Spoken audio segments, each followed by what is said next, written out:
अस्सलाम वालेकुम viewers, welcome to name centre. आज का नाम है दानीन। दानीन नाम की इंग्लिश में स्पेलिंग DANEEN।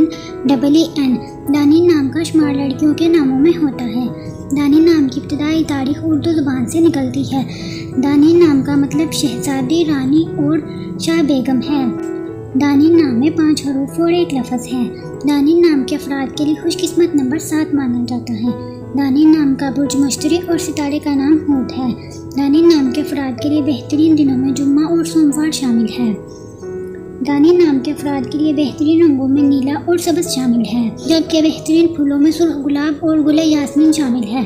दानीन नाम के अफराद के लिए बेहतरीन पत्थरों में मरकत शामिल है, जबकि खुशकिस्मती वाली धातों में हिस्सों के हिसाब से चांदी शामिल है। आपको वीडियो कैसी लगी कमेंट बॉक्स में ज़रूर बताएं और अपने नाम का मतलब जानने के लिए कमेंट बॉक्स में कमेंट करें। आपका नाम दानीन है तो वीडियो को लाइक करें, शेयर करें और चैनल को ज़रूर सब्सक्राइब करें। और अगर आपने पहले से किया हुआ है तो आपका शुक्रिया। तो फिर मिलते हैं किसी और वीडियो में, तब तक के लिए अल्लाह हाफ़िज़। Thanks for watching.